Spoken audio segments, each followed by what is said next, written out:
Hey fans, viewers, and listeners, welcome to another exciting episode of Fight and Sight Podcast.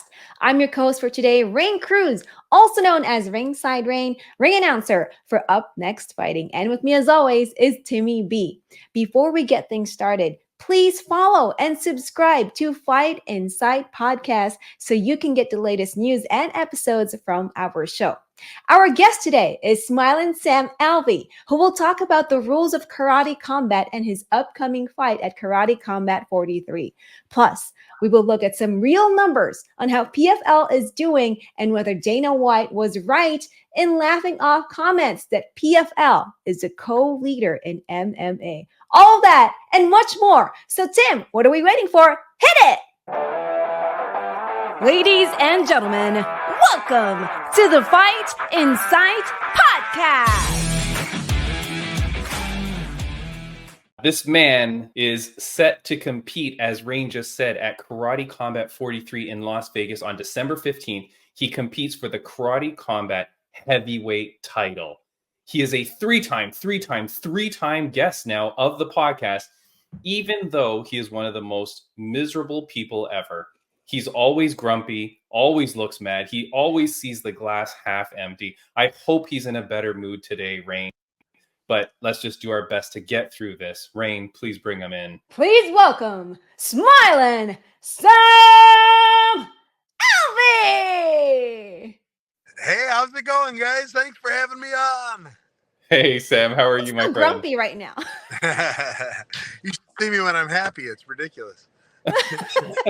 You wouldn't be able to contain it all in just one podcast, right? You'd explode. Smiling Sam, obviously, this is an introduction that was meant to be a joke because you are the happiest guy on the planet.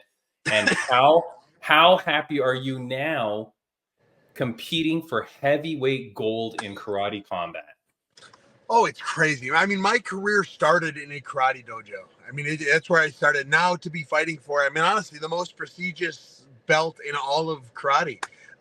It's just a dream come true, and I'm so excited to get in there, get my gold belt, and walk away champion. Dude, it is crazy.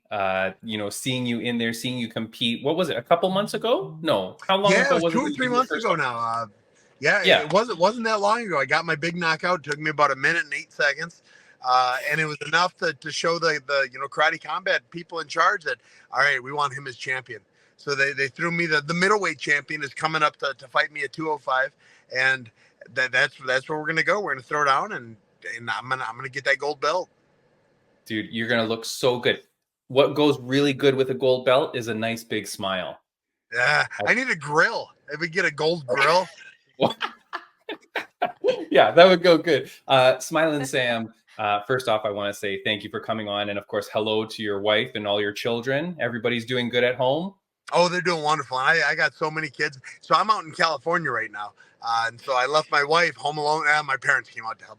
But for the most part, my wife's home alone taking care of 6 kids while I finish my camp out here in California for the next 2 weeks. Very nice. You gotta have a present for her when you go back home. I better. Well, she's gonna meet me in Vegas. So my present is she gets to come out and she's cornering me. She's gonna spend a week with me in Las Vegas. Good. Nice. I love it. You guys are an inseparable duo, Sam. And so I love it when I get to see her in your corner, of course, as always. I did want to say, you mentioned Karate Combat, the president. You've gone from having Dana White, now you're with Dana Brown. President Awesome. That dude is killing it with the promotion for Karate Combat. How important is that for you to have that guy as part of it? It's been so nice working with another promotion that tries so hard to elevate their fighters, to make their fighters, household names. And they've been, especially this being a title fight, they've had camera crews filming me. They've gone out of the way to make sure that they can advertise my fight, and it's so exciting. Yeah, it is crazy. It's so great, but like he's brought a lot of highlight to Karate Combat since he has become the president of Karate Combat. You know, he's the head of the Goat Shed, which, you know, fans and viewers of the podcast will know from Goat Shed, right? From all their great athletes. So he's out there. Raine, you'll know him. He's the guy that was twerking with the girl Aylin Perez the other time. Oh, okay. That guy. He's the president. Sam, when you win at Karate Combat, is it a rule that you must twerk afterwards? I hope not, because I ain't doing it. I've got some standards. Okay. Yeah, they will not call me twerking Sam. No. Okay. Thank goodness. And Sam, for those that don't know, what are the rules of Karate Combat? Because in reality, man, I don't know that I know 100%. Do you know? I hope you know. Yes, no, I know. All right, so off the bat, a lot of the same rules from MMA apply. No fish hooking, no groin strikes, stuff like that. Now, a couple changes: they don't allow elbows, and the strangest of all of them is you're not allowed to kick between the knee and the hip. So I can kick the calf, and I can kick anything above the hip, and that's just it's to try and keep the pace going. Karate Combat, it is the fastest moving combat sport there is. I mean, every match is it's really quick. Now there's no jujitsu involved, but there are takedowns. If I take someone down, but my knees are on the ground, it's an immediate stand up. So again, it's a way to make the action continue going. Because I'm good at jujitsu, I'm great at wrestling, I'm good, and it's the most boring part of any fight. So they don't let it sit on there very much. Now, if I get a big throw or I hit him and he drops, and I'm still standing, I get 5 seconds to try and TKO him. And it's kind of fun that they have a big announcer, 1, 2, 3. And then the ref will either stop it, or at count 5, they put us both back on our feet and we get to continue. So those are the biggest changes. But now the most fun change is it's not in a cage, it's not in a ring, it's not in anything like that. It's in a pit. It is a 4-walled, 45-degree angle slope on a pit. So it's hard. Boxers can fight out of the rings. MMA guys can get their back foot against the cage and strike out. It's so difficult to do in Karate Combat.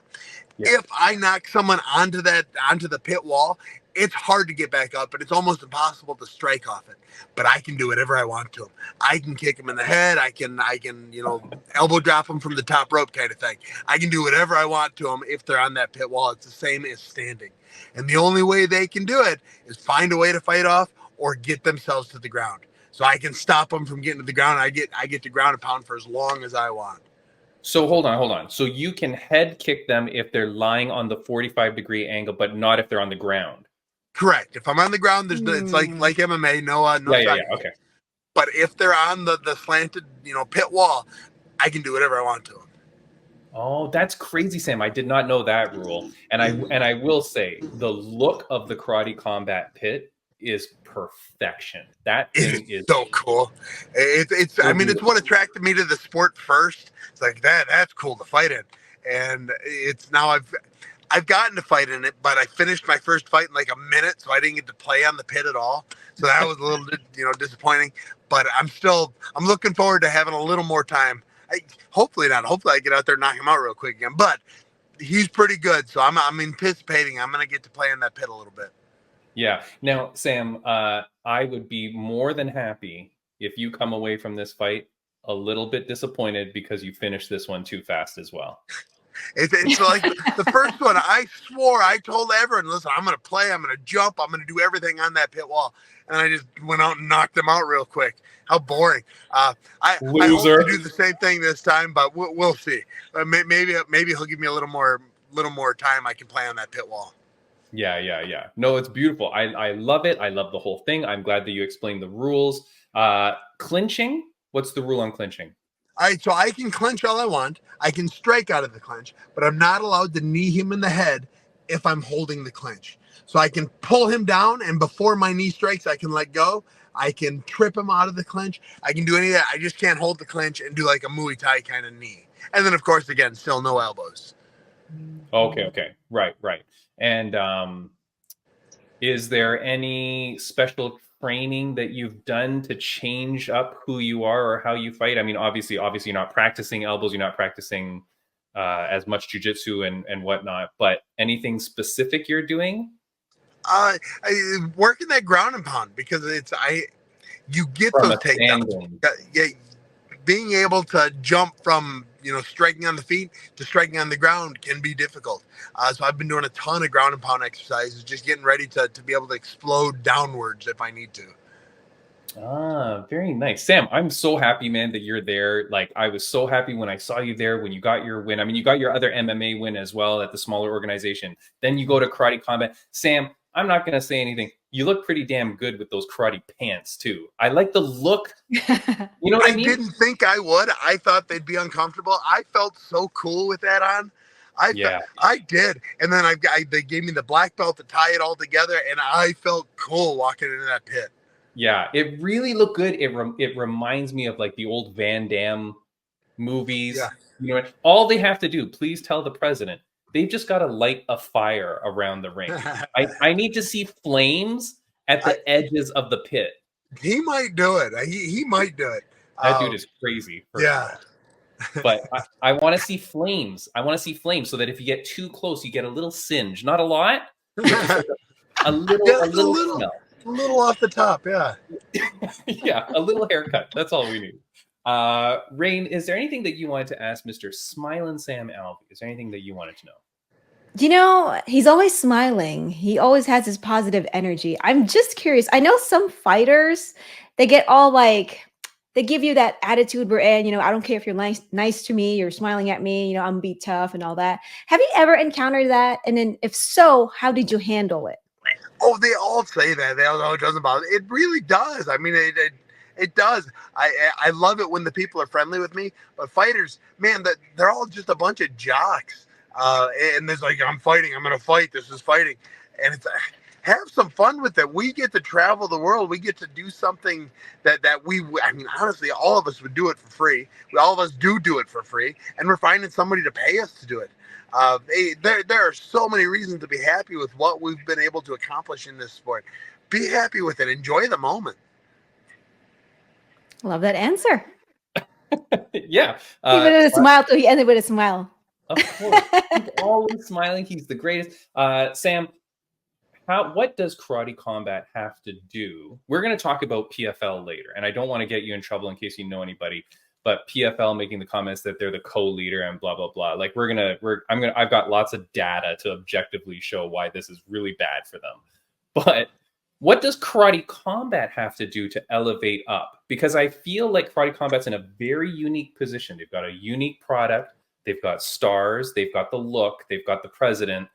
They are in a very prime position to move up. What does Karate Combat have to do to get more public appeal and more public notice? I feel like they're doing it at warp speed right now. That they brought me in, who I'm not known as a karate guy in the UFC, but upon talking to me and them, I said, listen, I've spent most of my career doing karate. I training in dojos and doing all that. That they're willing to bring a UFC, an ex-UFC star in. That the main event for my card is Benson Henderson versus Anthony Pettis. They're making moves. They're bringing people in that bring eyes to the screen. And that's what they have to do. I don't mean it because they are my employer right now, but they are the fastest action combat sport out there, and there's not a close second. MMA is wonderful. I absolutely love it. A good MMA fight is wonderful. It goes to the ground and it slows down. Yes, jiu-jitsu is wonderful and arm bars are great and all that, but it still slows the action down. Wrestling is the same way. Jiu-jitsu tournaments, boxing is kind of the same way. There are the slow moments. The karate, because most of the stars in the karate circuit are point spars, they have to be fast. So the entire roster is filled with people that are fast, that have been trained their entire career, their entire life to strike fast, to strike quick, to get in, to get out, and make every attempt to hit successful. And it's been so much fun watching some of the guys that came up through the Kumite become pros and now are fighting. And they're just fighting at a speed that cannot be matched or has not been matched in any other combat sport. So everything Karate Combat can do to get more eyes onto them, just to open the door, say, yeah, this is faster than the UFC. This is faster than Muay Thai. This is faster than so much more. And people are getting knocked out in almost every fight. Or TKO'd at the very least. It adds to the watchability of it. And so I think they're doing it by putting these big fights and accepting big names into their promotion. Yeah. I love it, Sam. I love it. And I really do hope that you'll, continue along this path. I want you to get the gold. I want you to then sit there and defend it and be happy and kick ass and be a spokesperson for the sport. I think that you could be that, you could be the person that they can bank on because you've got the name, you've got the look. It's all set for you, my friend. Like, I feel like everything in your life has led you to this. I'm so happy for you. I do want to ask one thing. I was trying to research it and I saw a few things. If it's too personal, it's okay. But the pay wise is good. I think I saw some things where you said the pay is good. You're happy.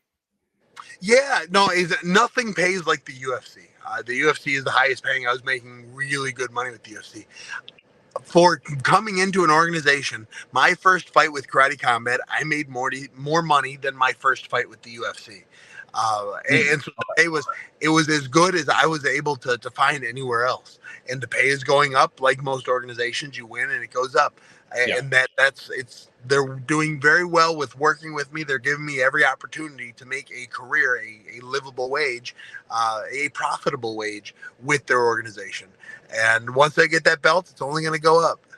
That's right, baby. It is. And you're going to need the money for the Golden Grill for the teeth. Yes. So spend it all on getting the gold plates. Yeah.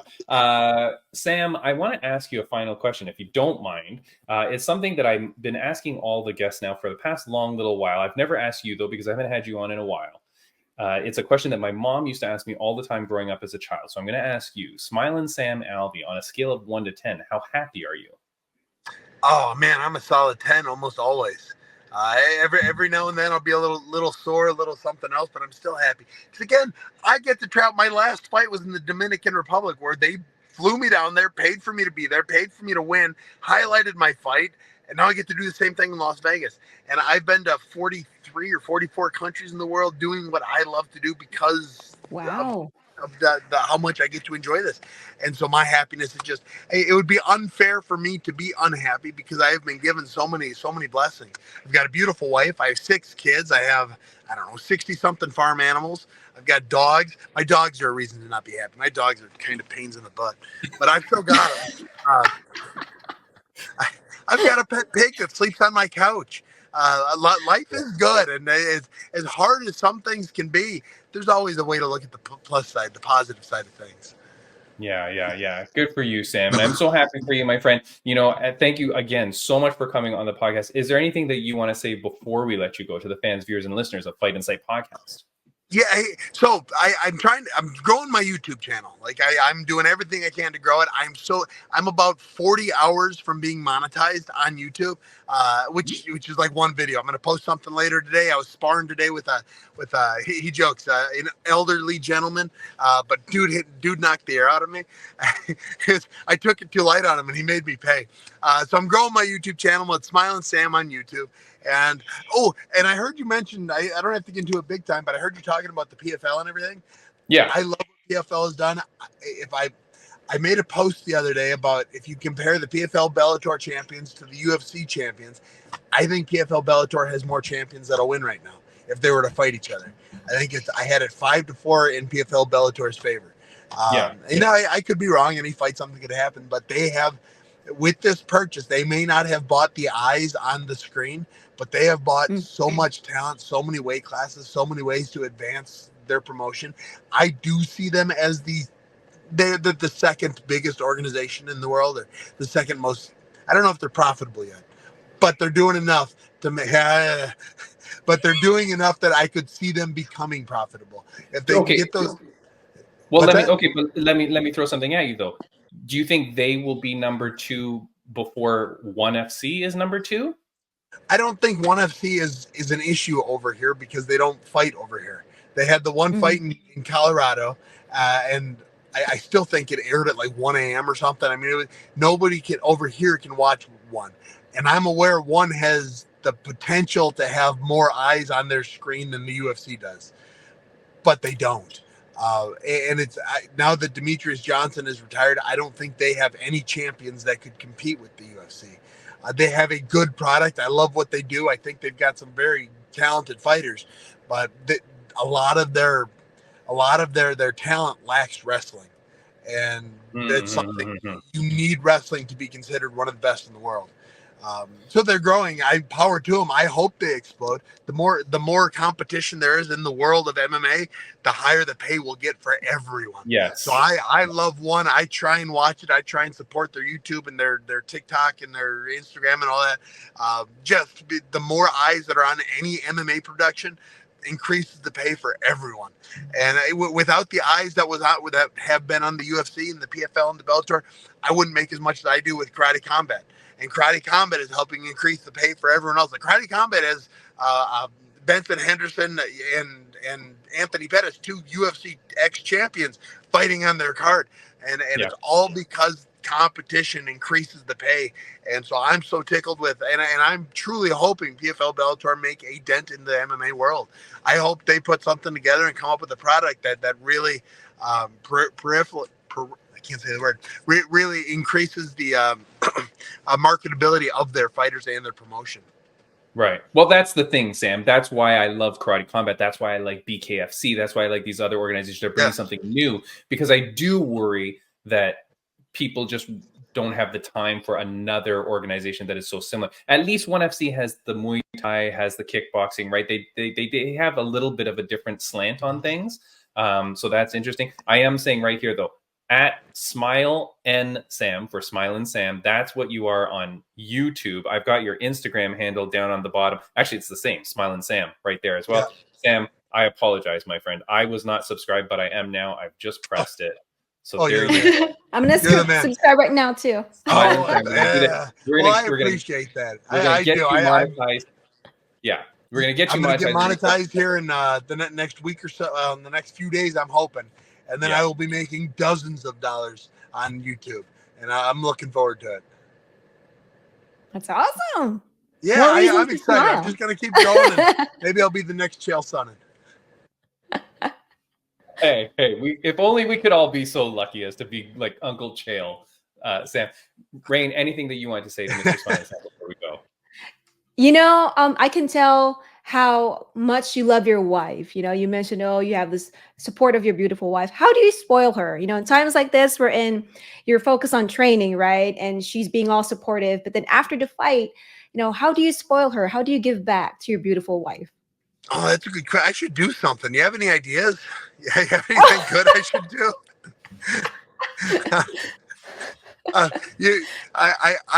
Like most husbands, I'm sure I do not do as much as I should, but I try to make sure she knows how appreciated she is. I try to make sure she can do whatever it is she's looking to do. And that's kind of where we're going to continue off. I'm trying to give her some time away from the 6 kids because she has them by herself for the next 7 days. I'll try and give her every opportunity to go out and enjoy herself without the load of her family on her at all moments. But that said, Sam, it is a beautiful family that you guys have together. It's a beautiful relationship that you guys have. We can see it all the time. It's evident in everything that you say and do.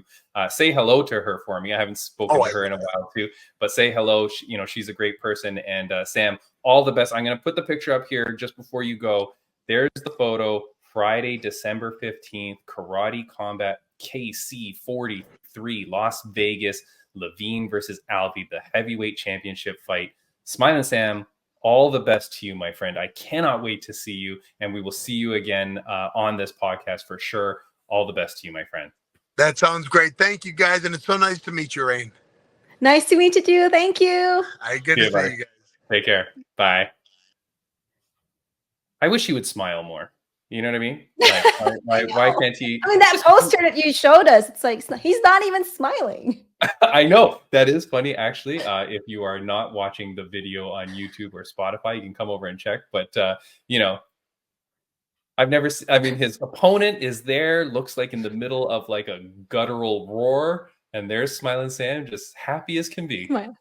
It's like someone who was hangry, right? And then the person ends up eating food and then all smiles after. Yeah. He's the best. He's a really great guy. I wish him all the best, guys. Make sure you go support him. Go follow him on YouTube, man. Like, help him get monetized and figure that out and make some money. He's got 6 kids to feed. Raine, and some farm animals and dogs. Beautiful wife oil. Yeah. Come on, guys. Let's go. did you know? And I don't know, because I feel like there's always new viewers and fans of MMA and combat sports. His wife won, I want to say, the first season of America's Next Top Model. I love that show. Oh my God, really? Do you really? Yeah, she's a winner. Yeah, I love that show. Oh my God. I remember I saw Tyra Banks randomly somewhere in LA, and I really wanted to take a picture with her because I watched America's Next Top Model. And I was like, you know what? I'm just gonna hold back. She's like eating her ramen. I don't know. She came out of a ramen place, I think, or a Japanese. And you're 1,000,000% sure it's her? Yeah, it was her. Because when she came out, everyone started looking at her, right? And I think she was just waiting for someone. And then she kind of stopped, and I looked at her and I said, "Hi, Tyra." And she just said, "Hi." So that was it. I went to take a picture with her, but I was just like, you know what? You're having your, personal time. I'm not going to be like, oh my God, take a picture. Look, you've grown from that moment, right? Because now Raine is not afraid to take photos with people. Here we are at UNF. Oh, hell yeah. Here are 3 photos of Raine with FIS alumni. There is Judge Mike Bell, or referee Mike Bell for UNF. There's Judge Chris Lieben. Look at what swagger and style he is with that suit. Looks great. And then there is last week's guest, Mr. Gianni Vasquez. Now, fans of the podcast will say, why is he not wearing fighter's clothing if he's at the event that he was headlining?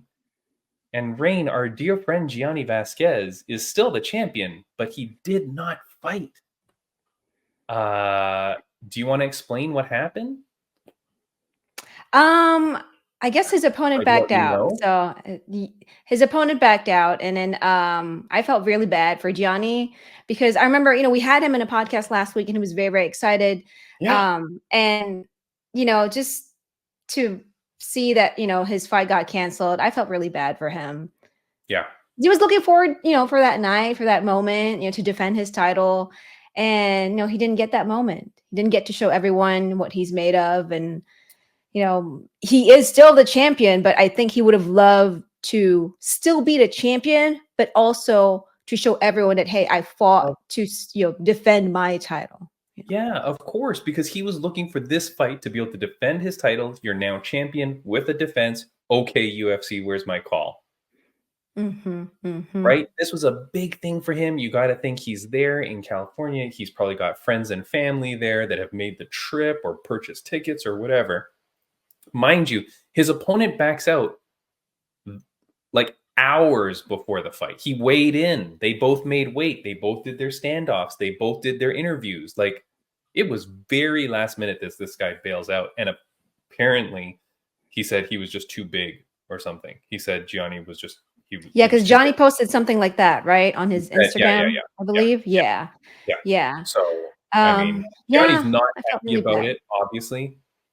Right? Like, Gianni's not keen on this and not happy about it. Obviously, he wanted to fight. So he's a fighting. Yeah. I feel so bad for the dude. And I just wish him all the best. And I hope that things work out for him. Raine, one of the craziest things happened. Again, Kate Batchick takes a fight on, this was like 6 days notice. We had said on our podcast, Raine, we were joking, and we said, hey, by the time this podcast comes out, maybe you're going to be fighting next week. Ha, ha, ha. Because you just took a fight on 2 days' notice for the last one. Sure enough, before our next episode, she's already had another fight. Insane, and she wins by, I believe, triangle choke in the 3rd round. Congratulations, Kate Batchick. That's 3 wins for 2023 for her. So heading into great things into 2024 for our friend Kate. Isn't that crazy? Yeah, I know. Congratulations to Kate. It's like, I feel like we manifested, that fight for her. Yeah, I know. I mean, thank God we told her to keep her nails trimmed. So she didn't have to cut them on the stage again. But yeah, there she is. And so that's it. Raine, UNF, how was it? Did you have a wonderful time? You looked very stylish with your UNF jacket. Like, it was the blue color, looked good, sparkly. They had it was green. Oh, really? It looks. It was green. It looks like a teal color. You know It's what? not You're right. green. Yeah, it is more of like teal. Yeah, Yeah. green, So it looks tealish. like Yeah. it looks Yeah. very close to like a UNF color. Like it was good. Yeah. So Oh my God. I remember I brought that outfit for my second UNF event back in July, but I was so bummed that I couldn't wear it because it's too hot. Right. So okay. fast forward to, our event on December 2nd. I was like, you know what? It's like 60 degrees. I'm too cold. It's probably nothing for you, by the way. Oh I was I too I cold, pray and for you know what? I was like, I'm just gonna wear this sparkly, outfit, and then, nice. yeah, I loved it. And honestly, I feel really blessed and grateful for the opportunity to be a part of Up Next Fighting. Um, this past Saturday was my fifth show with UNF, and every single show, every single event has been a learning experience. It's always great to meet fighters. I announced someone who made his debut fight that night. Nice. Nice.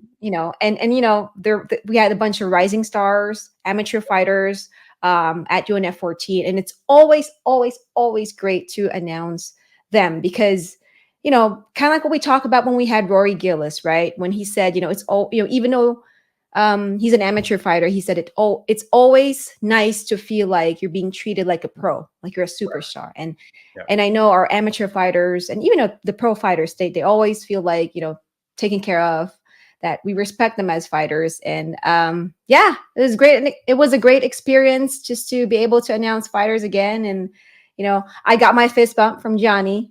Nice. So I was And so happy. it wasn't bad. It wasn't bad. I saw like when you Wasn't took the look, yeah, it looked strong. It looked strong. He was like more like sideways, like almost like a 90 I degrees. know. I should But do that yours because was I'm good. But like it was this, like still a good.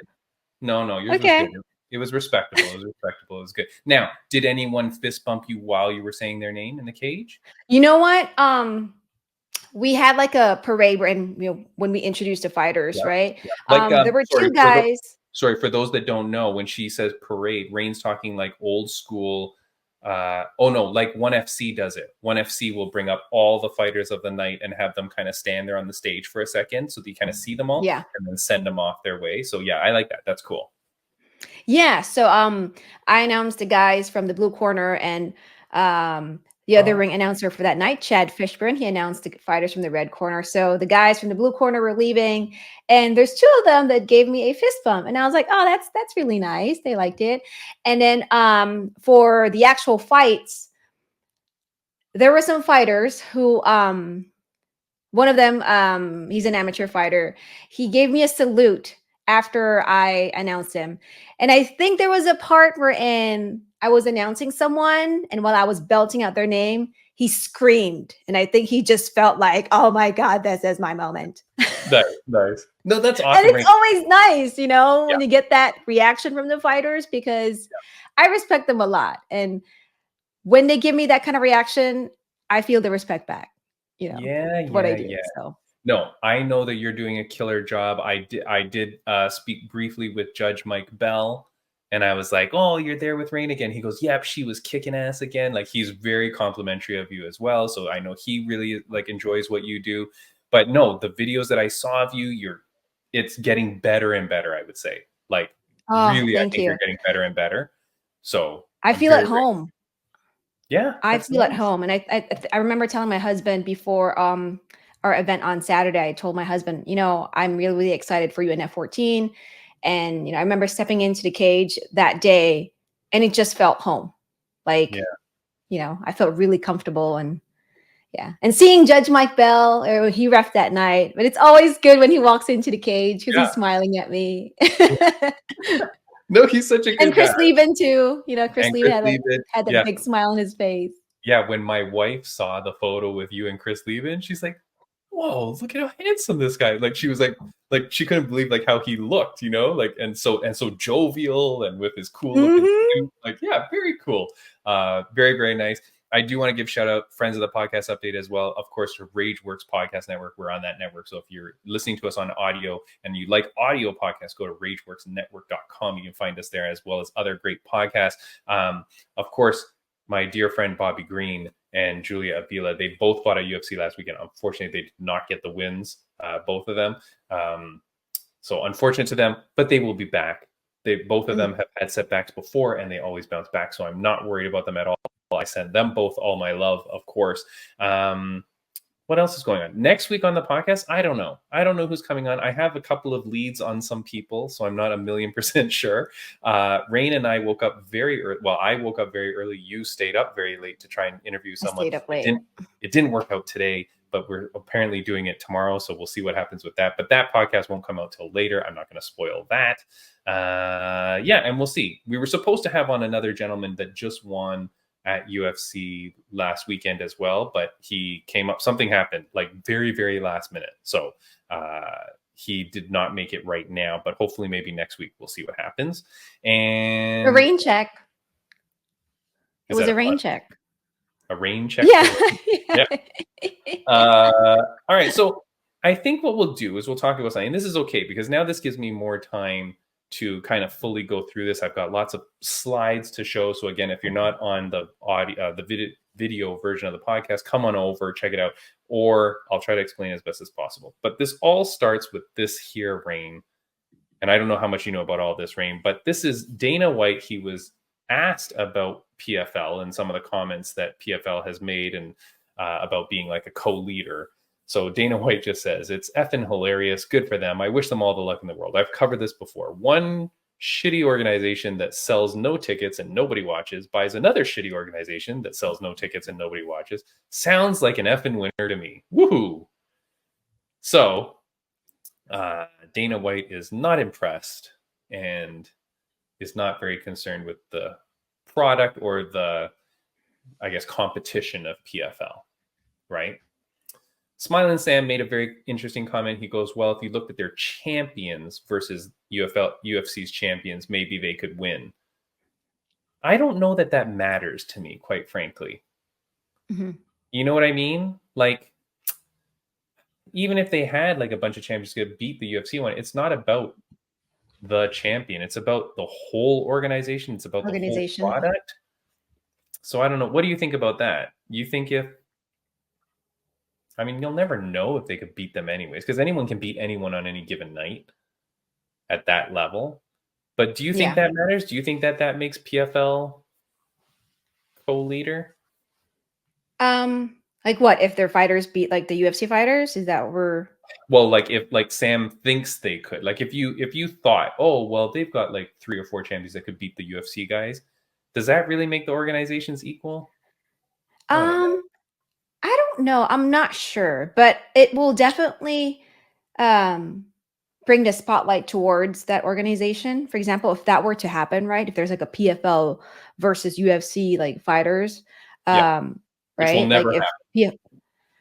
Exactly. But like if for some, crazy reason like that happens, right? I feel like, if PFL fighters win against UFC fighters, then the spotlight would be like on them. I feel like UFC is such a global brand that, for the most part, if you're not in the MMA scene, it's like, someone tells you about PFL, it's like, oh, okay, another MMA organization, great. But it's like, it's kind of like NBA, right? NBA versus, there's other like leagues, right? But it's like, when you think of basketball, you think of NBA. Right. When you think of MMA, you think of UFC. When you think of wrestling, you think of WWE. There's just like those really big organizations that have cemented their name, their legacy, in the industry that, there are companies that will, merge or whatever, basically start up and try to, be at that level. But I feel like it just takes a lot of time to kind of compete with that, with what other companies have started, especially if they have, cemented their legacy in the industry. Yeah. Sometimes, like I said, when I listen back to the podcast, I catch things that you said versus like when I'm hearing it live. So the other time we were talking about PFL, we were talking about the ESPN deal, which now it has come out that he did re-sign with ESPN. Don? Don Davis. But PFL has now re-signed with ESPN for PFL, not for Bellator, apparently. Well, it didn't say that. So I think it's just PFL extended their contract. Raine, you had said on the other time, and I didn't catch it, but I caught it on the replay.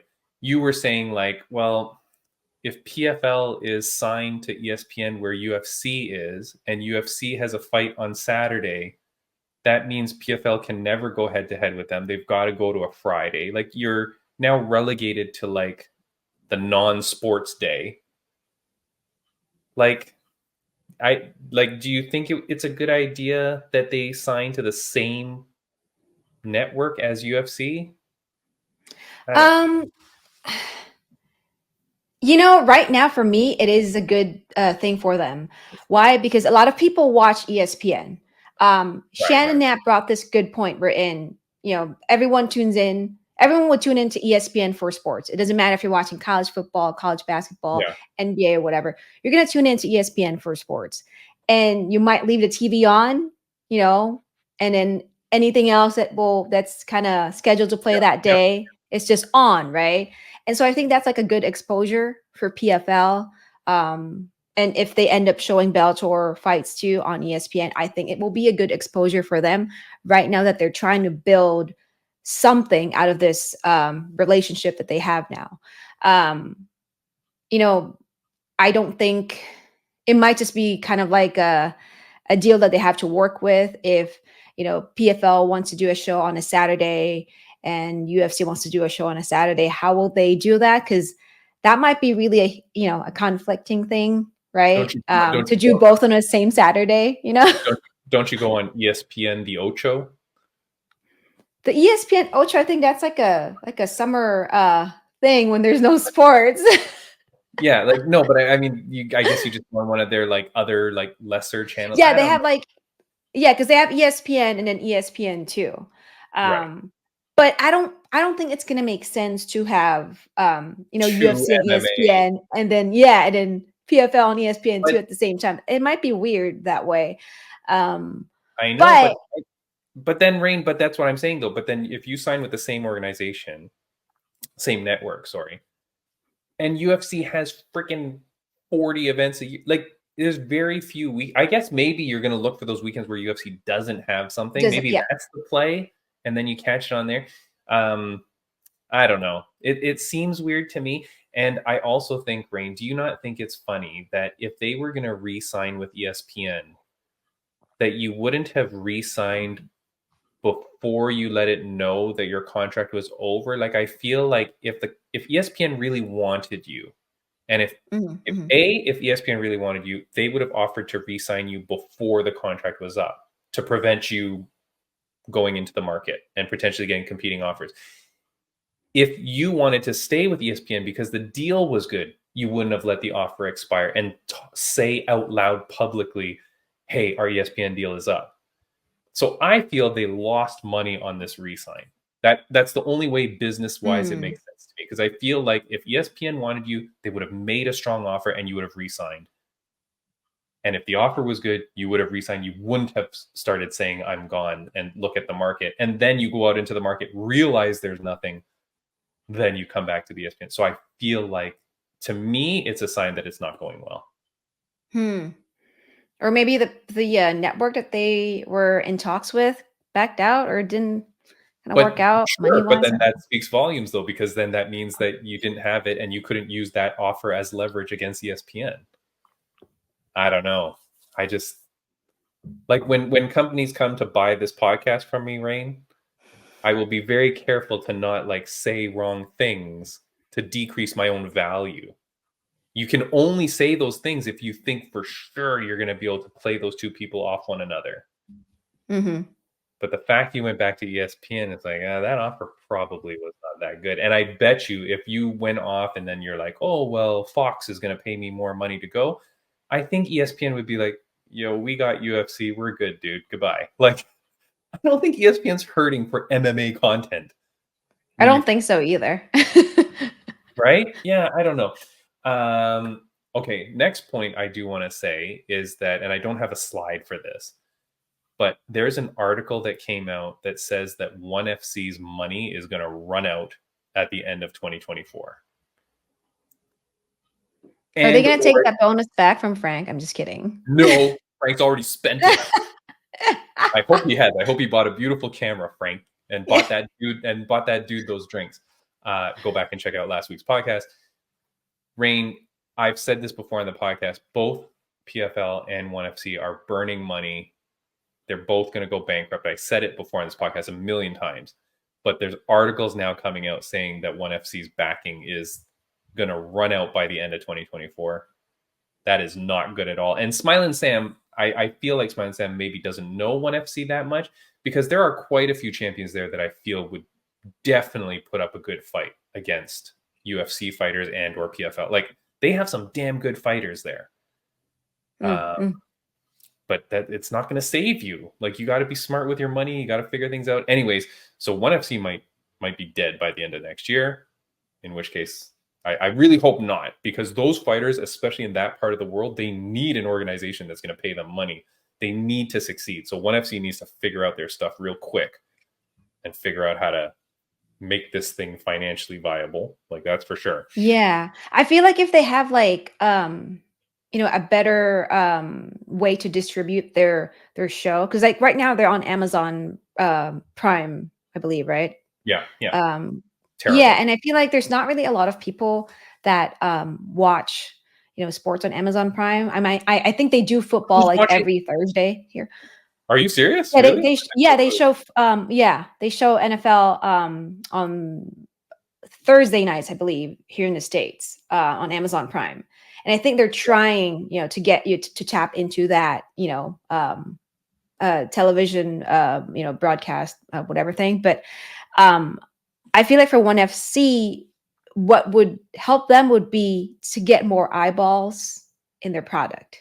And if it means staying with Amazon Prime, if they somehow are able to market their, show through Amazon Prime, great. But if they need to find another provider that can distribute their show, that would help them kind of put their name out there, I think it would help them. Because, I just don't know what it's seen. One thing is to get, and the other thing is to get like the sponsorships, and then you get all the money back. I guess. I mean, you hope so. Now, let's take a look at some numbers, because people always say, like, when I post some stuff, like I'm in some MMA groups, and people be like, Fight Insight, you're such a hater. You hate this stuff, blah blah. Okay, cool. Of course I have my own opinions, first of all, right? Like, if you're listening to this podcast and you always share the exact same opinion as me, I don't know why you'd listen to this podcast then. Like, just talking to the mirror, dude, right? Like, what's the point? Obviously you want to hear like competing, like differing opinions. But now I'm going to hit you with some numbers. Okay. The first one is a post that, so PFL does a post on Instagram. And it's a post for their last card, which was the finals of the season. This is the biggest PFL event of the year. It's a pay-per-view. It's all the finals, all the champions, like 5-6 titles, I don't know, 100 titles on the line, whatever. They do a post showing that card. Okay. UFC puts out a post kind of around the same time or same day for the fight night main event of next weekend's card, which is two guys that, no offense, are not blow your socks off. Like, I'm not running to watch this fight, right? So I'm going to show it on the screen here. And I took the photo like a few hours, because it tells you how many hours ago they posted the photo, right? So here we go. Oops, I got to take this thingy off at the bottom. The PFL post, and it's very hard to see. On the left-hand side, it was posted, the PFL one, when I took this 4 hours ago, they got 6,000 likes. UFC's post for this uninteresting main event, again, I apologize, Song versus Gutierrez, after 20 minutes, 11,000 likes. Like, their reach is so much more. You know what I mean? Yeah, they probably have, more followers too on social media. That's why they have that many. Yeah. So does this mean anything to you, Raine? I mean, it just shows, kind of like my point earlier, that UFC is a global brand, and a lot of people, when they think of MMA, they think of UFC.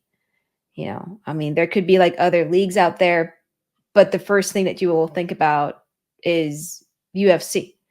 I mean, prior to me going into the MMA scene, I only knew of UFC, and then Yeah. now that I'm in the MMA industry, it's like, oh, there's this league too. Oh, that league too. Oh, great, great, great. And so I think that's, you know, it goes down to, you know, a lot of people, even though they love MMA, sometimes they just know UFC. That's it. They'll just watch UFC because to them that is MMA. And with that post, within 20 minutes, 11,000 likes right away compared to the other one, 6,000 likes within 4 hours. I mean, if we probably compare how many followers UFC has compared to PFL, I mean, UFC probably has way more than PFL. Yeah. Can you hear me still? I can hear you. You kind of froze a little bit. You're not moving, but I can hear you. I think my screen is frozen, which means I'm going to go yell at my provider, but that's fine as long as you can hear me. Yeah. Okay. But how long after you got into the MMA space did you realize PFL existed? I randomly saw it on ESPN, to be honest with you. And honestly, I think I saw PFL prior to me starting in the MMA industry. I saw it on ESPN. And actually, when I first saw it, I was like, is that UFC? Again, brings me back to the point wherein someone like, myself from months ago, when you say MMA, I think of UFC. When you tell me wrestling, I think of WWE. When you tell me basketball, I think of NBA. Yeah. But okay, but if you're a fan, right? Like the thing is, and I apologize for my screen being frozen. I don't know what to do. But if you're a fan, right? It's weird to me that you wouldn't follow both. Uh-huh. So if you're a fan of UFC and you're one of their like 39 million followers or whatever the hell it is, why would you not be following PFL unless it's indicative of you thinking like it's just not that great? Because why wouldn't you? Why wouldn't you follow it? There's UFC fighters there. There's blah blah, like they put on fights. Who cares? Like if I'm a fan of MMA, I want to watch fights whenever I can anyways. I don't necessarily care about it, and it's different. Like NBA, okay, NBA, there is no other product that's even close for basketball. I don't care. But these two are kind of close. Like, I mean, it's the same fighters. It's like if Jordan and Pippen went and played in some other league, like, wouldn't you at least watch it a little bit? I'm sure you would. That shows how old I am too. What should I say? LeBron and DeMar DeRozan or something, whatever. But like, you know what I mean? I don't know. It's just weird. Yeah, I see what you mean, but there might be some like just UFC faithful fans, or to them it's just I'm just gonna stick with UFC, and they don't want to watch something new because they're more familiar with UFC. Because how like PFL has like like rules. It's kind of like a tournament thing, and because I remember watching it for the first time, I was like, how does this work? And so it's like, so there was a point where do I really want to invest in learning how this works? Or do I want to just stay and watch UFC and I know how it works, Yeah. Hey, you're moving again. You're not frozen anymore. Yeah, I don't know. Okay, so that's weird. Okay, so then mind you, and I don't have this for the visual, but now I'm looking at it now like a week or 2 weeks after. The UFC post ended up getting 83,000 views. 83,000 likes. And the PFL one got not even 11,000. So, I mean, it's not that bad. Like when you look at their total, because I think UFC has like 10 times the number, 12 times the number of followers.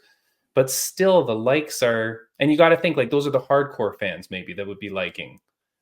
So I don't know. I feel like is indicative. Okay, let's take it on a little bit more. And this is at my friend at MMA Gains, who I tell you guys all the time, go follow at MMA Gains because he breaks down the gains that fighters make in social media from like the week before their fight to the week after.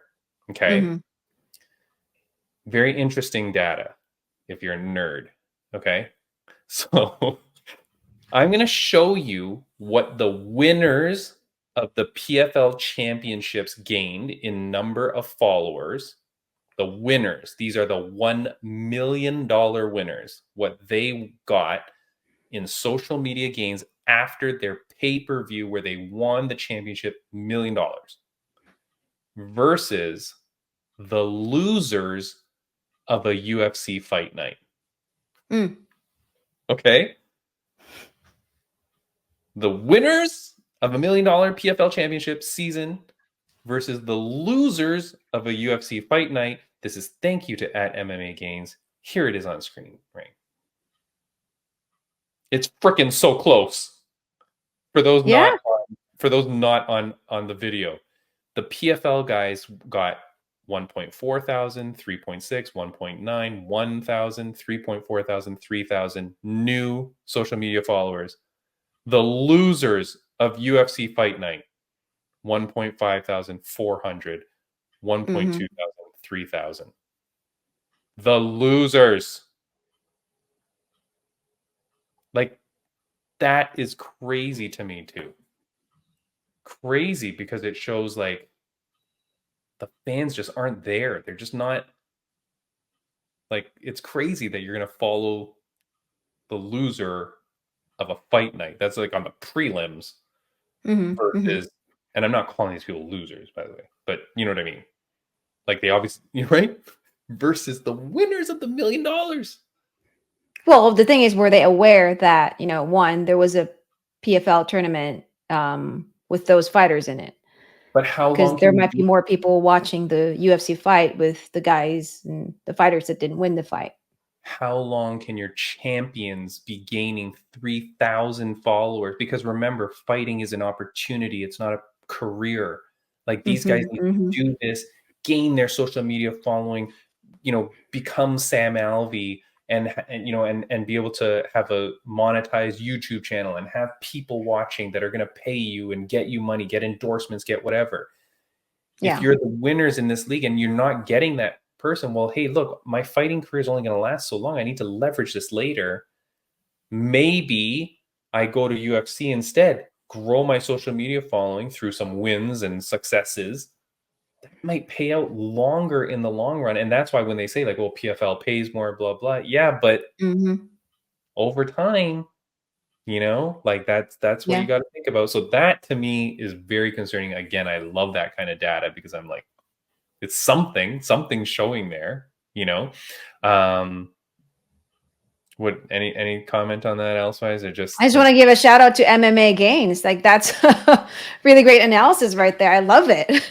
Yeah. No, I love what he does because it really shows like, where people are interested or what they're doing or right, like whatever. But I think if you're a fighter, that's important to know. And then the last thing I would say is, so the Canadian, Olivier Aubin-Mercier, he was like the next hot thing. He's a cool kid from Quebec. He's a French kid, kind of like a GSP-ish, right? Like that French Canadian, whatever. Wins the $1 million for the second time in a row. He's young. I don't know how old this kid is. Let me see if I can quickly figure this out. But Olivier Aubin-Mercier, he is 34 years old, so 34 years young. Young. He wins it for the second time. Marketable, handsome dude. Retires after the second win. PFL is like, you son of a bitch. Like, you better get back. Like, he was their guy. And then he retires into the sunset with his $2 million. And that's brutal for PFL too. I'm just saying that. Like, you also, it's funny because then another way that I'm looking at it, I'm like, look, you're giving these guys $1 million. That's a lot of money for some of these guys that maybe would have never had that money. Yeah. Of course, they're just going to walk away. But because to them, it's like, well, I got my money. I'm good. Checking out. Got that cash. Yeah. Like, Raine, when we get $1 million to sell this podcast, you will never see me again. I will give you your fair share, and you will be gone. Like, no one will ever see. Yeah. I think that that's a weird thing too. I also think that the way that they're giving the money is a little bit funny, because I think it might encourage more people like Olivier Aubin-Mercier to skedaddle after you make some money. If you're just like a guy that just wants to live the happy life, right? Like, I don't know. So that's kind of funny too. But anyways, for all those reasons, Raine, I really do not see PFL succeeding. I also think that the numbers were coming out on the Tyson Fury versus Ngannou boxing. It did not sell well at all, apparently. Really? No, it did not sell well. I think it's pretty understood that it did not sell well. Mm. I mean, if that's not going to sell well, how is Ngannou fighting in PFL going to sell well? Like when you try to sell pay-per-view, you're going to sell more than him fighting the greatest heavyweight boxer of all time in Saudi Arabia or wherever the hell they were. You're going to sell it. You're going to sell a better fight with Ngannou fighting some guy that who knows who it is in Denver, Colorado. No offense to Denver, Colorado. Like, it's just not going to happen. You're just not going to get the buys. And so your money's just going to bleed eventually. So you got nothing. But I don't know, Raine. Well, they got to market really good. I mean, it's all about, selling that story. And you hope that people will be like, you know what? I really want to see this fight. Yeah. Yes, but what I'm saying is nobody is going to be better than Tyson Fury. Yeah. That you put across from Ngannou. So whatever the sales were for that, if that was considered not that great, it's only going to be less when he fights with PFL. But anyways, I just wanted to show people some data. I wanted to let people know about that 1FC article. It's on Bloody Elbow. So if you search Bloody Elbow 1FC, I'm sure you'll figure out where that article is, where it shows that they're losing money and that it's almost game over time, which is very, very scary. But let's hope for everybody to be the best, because like Sam Alvey said, it's so important for there to be multiple organizations for more people to have opportunity, right? Because we need there to be lots of opportunity for people so they can go everywhere and succeed and make money. But we have to support them to be able to make the money. Like that's your job. Like people listening to this podcast, you got to go out there and freaking follow Sam Alvey on his Instagram and on his YouTube and YouTube. Watch a few videos here and there. Like that's how you help these people, right? Like I know that not everyone's going to go out and buy a Sam Alvey t-shirt, but you should. But you can do little things like just watching his videos and stuff like that. So do that stuff, right? Raine, aside from that, I did want to put this back up, and I should have done this earlier in the podcast, but it is your birthday drive, birthday donation. It is coming up. The big birthday, December 19th. You finally turned 25 years old.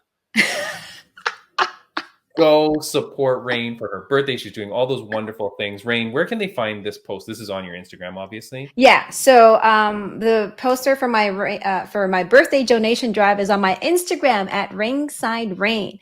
So please help me support Second Chances Rescue, which is a rescue group that rescues dogs. That's where I adopted my dogs, Joey and Professor. And I have an Amazon wish list filled with like dog food, dog essentials.